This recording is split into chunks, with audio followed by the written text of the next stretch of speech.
Dosa dok kalau suami buat nyanyo ke isteri. Tak payah tanya soalan lagu ni. Berdosa deh. Buat nyanyo kepada isteri sama ada apa bentuk saja. Isteri menganyai suami. Dosa juga. Ibu menganyai anak. Anak menganyai ibu ayah. Dosa tu.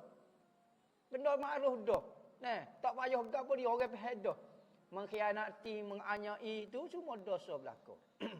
Sekalipun dia isteri kita. Ya. Tetapi Islam tidak membenarkan kita menganyai dia. Sekalipun kita boleh suruh dia, dia di bawah perintah kita, tetapi anyai tak boleh. Wak nyanyo tak boleh. Wak nyanyo ke siapa-siapa dia, pekerja kita hukum dia haram. Bahkan wak nyanyo kepada binatang pun haram. Oh binatang sedar gitu. Nyo tendai binatang, nyo sepak binatang, nyo goni berdosa supaya tolong. Kerana perangai zalim anyanyo ni perangai setan. Dia kata macam nak jumpa ibu bapa, dia sebentar tak pagi. Nak jumpa ibu bapa tak pergi. Maka di antara bentuk wak nyanyo kat orang ni memisahkan dia dengan ibu bapa dia. Tak ada sebab lah. Kalau ada sebab seperti ibu bapa dia ni jahat, fasik ke apa dia, mengganggu kehidupan suami isteri, jadi racun. Jadi duduk kacung kepada suami, suruh balas, suruh gapo.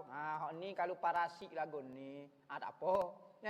Sekalipun mak ayah awak saya tak benar. Awak tahu dia perangai mak ayah awak lagu ni gini. Saya tahu. Awak saya nak pergi juga. Saya tak benar. Kalau tidak awak kelip pula, balas pula dengan saya. Ada hak.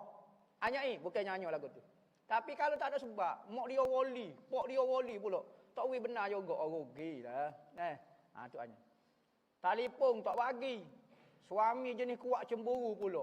Suami kena cemburu lah. Kalau tidak dia tak cara lah ke awak.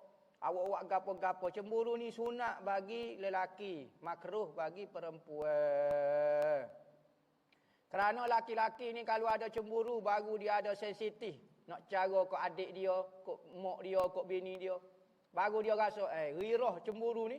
Baru dia rasa bini hamba ni tu mana? Baru dia rasa biar ada cemburu lagu tu.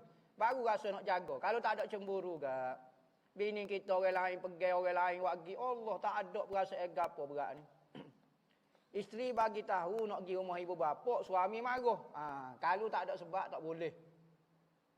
Haram suami itulah. Isteri tetap kena taat juga.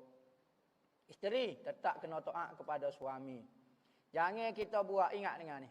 Apabila suami kita buat salah dengan cara lagu tu, maka kita nak balas kesalahan dia dengan kita buat salah juga. Tak boleh. Buat gini sangat aku nak malah taat kepadamu. Aku nak jadi jahat, aku nak lawan juga mu. Weh, dia salah dah kita nak jadi salah juga. Salah lah kerja lagu tu. Tak cerdik lagu tu. Sama-sama nak terjun dengan aku. Alih-alih mu jadi ahli neraka, aku nak jadi nombor 1, mu nombor 2. Aku nak jadi tolong lagu tu sebab dia nak terjun dengan aku.